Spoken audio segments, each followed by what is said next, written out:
Narito tayo ngayon upang matunghayan ang nakakakilig, napaka-sweet at talaga namang sobrang nakakakilig na istorya ni Kalingap Tata at Ate Marcho.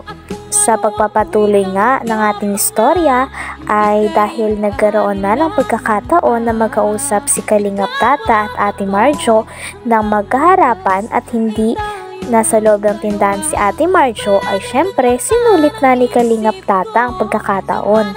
Kinuwento niya nga na talaga naghintay sila kay Ate Marcho at sinabi niya pa kay Ate Marcho kung sakaling alas 6 pa daw siya ng gabi magising nun ay wala daw problema at aantay niya talaga ito dahil gustong gusto niya makita ang dalaga. Ano kayo? Dumating kami kanina Bad trip si mama. Tapos naabutan namin si mama mo. Tapos tinatanong namin kung saan ka. Sabi ni mama natutulog ka pa daw. Kaya hinintay ka namin. Kahit alas 6 na kami ng gabi, hintayin pa rin kita. Oh? Makita lang kita sa araw na ito. Sabi lang yan. Oo, totoo. Oh? Kasi ang ano ko talaga, kaya ako pumunta dito, gusto kitang makita ulit. Kita.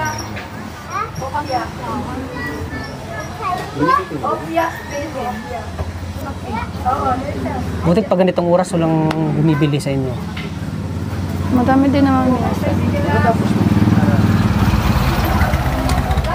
Pero ay nagpapajikas pala kayo dito. Nagpapadala sana ko eh. Padala ko.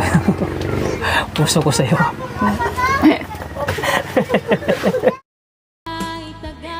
Sa kanila ding pag-uusapan ay talagang nabanggit nga ni Kalingap Tata na kung gusto daw talagang maging mayaman ni Ate Marcho at gusto niyang mabuhay o buhayin ng kanyang sariling pamilya sa hinaharap ay pwede daw siya maging vlogger. Dahil bukod sa kanyang ganda ay talagang sisikat din daw siya dahil sa kanyang ugali at talagang napaka-joyful at hindi suplada at mabait na personalidad. Bakit? Hindi halata. Parang tayo lang magkaedad eh. Parang tayo lang magkaedad. Kasi ano eh, parang matured ka na mag-isip. Matured yung mukha mo eh. Mukha ko? So, my God.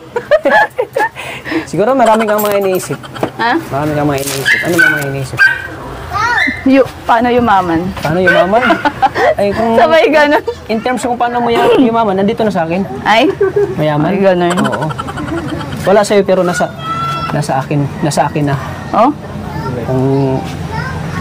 Kung ano lang, kung in terms sa yaman. Hindi, marami kasi din problems na. Maraming problema. Hindi ko naman kaya nandito. Pero yun ang pangarap mo, gusto mong yumaman. Ma? Yun ang pangarap mo? Eh, mag-vlogger ka na lang. Oh? Kung gusto mong yumaman. Hindi naman totally yumaman. Joke lang. Yun, tama-tama lang. Yung in the future kung ikaw ay mag-asawa, mabubuhay mo yung Stick.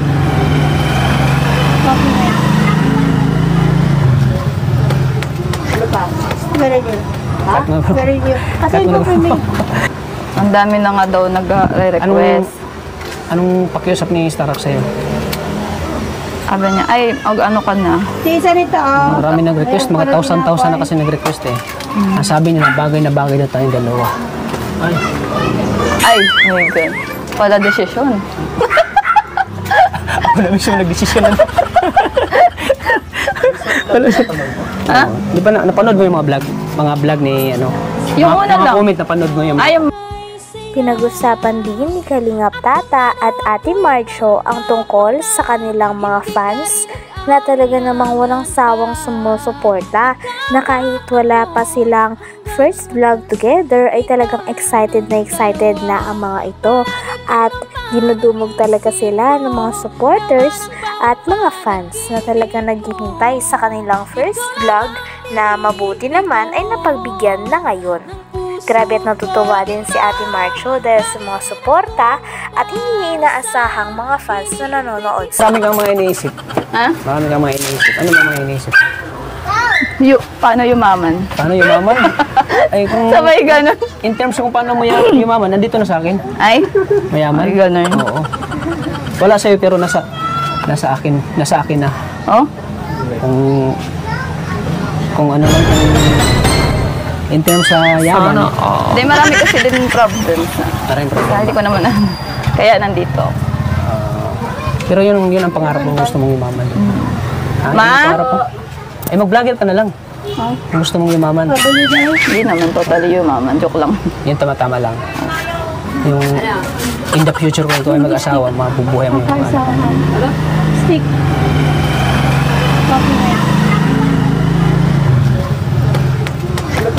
Very new. Cut mo, bro. Very new. Kasi Cut mo ito na, for me. bro. Ang dami na nga daw nag-request. Anong pakiusap ni Starrock sa'yo? Sabi niya, ay, ano ka.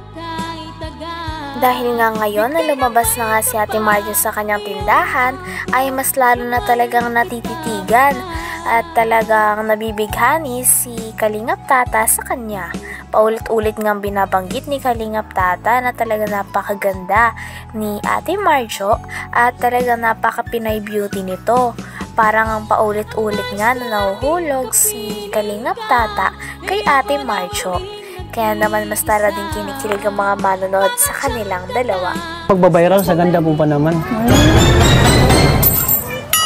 Sana. Alam mo, ang dami kong ulit-ulitin yung sinasabi ko. Ang daming babae na nakilala ko at nakita ko. Parang sa'yo ko lang nakita yung tunay na kagandahan ng isang babae. Ay. Alam mo kasi yung ano mo, yung mukha mo parang ano, Pinay beauty. Pwede nga pang ano, pwede ka pang model eh. Pwede ka pang model ng close-up. Oo. Pwede ka pang model ng close-up. Kasi pwede ka mag-smile, grabe, perfect bro. So hindi close up ang gamit. Ano? Colgate. Magkapareho lang yun. Pareho lang yung ginagamit eh. Iba. Ha? Bakit? Bakit iba? Bakit iba? Ay, makikulgit siya. Oo. Ako makiklose up. Tsaka ano, yung gusto ko yung may triple action. Wow. Yes. Kaya pala ang puti ng ngipin mo. Oh, tingnan yun ano. Anong ginagamit mong sabon? Sabon. Ano lang, yung nagko-kojik-kojik din naman. Wow, Kojik? Oo. Pareho pala tayo, Kojik. Oh? Kaya lang itong mukha ko. Hindi naniwala na. Kaya lang itong mukha ko dahil sa stress hindi na umipikto yung ano, Kojik. Nagbiro pa nga si Kalingap Tata kay Ate Marjo at sinabi nito na parang nagiging matured ng mukha ni Ate Marjo, kaya may iniisip daw ba ito o meron daw ba siyang pinag-iisipan kaya naman naging ganito daw? Natawa naman si Ate Marjo sapagkat hindi siya tinitigilang biruin o asarin ni Kalingap Tata. Sabi naman ni Ate Marjo ay busy daw kasi siya kakaisip kung paano daw siya yayaman. Kaya naman sabi ni Kalingap Tata muli ay pasukin niya na ang mundo ng pagwa-vlog dahil tiyak napapatok talaga ang kanyang personalidad doon. Pati kidney mo. Ano? Pati kidney. Pati kidney ko pa talaga. Pati balan-balonan ko. Ibigyan ko itong bata. Kahit pala. Ano pala, ilang taon ka na yan? Mag-ano nga.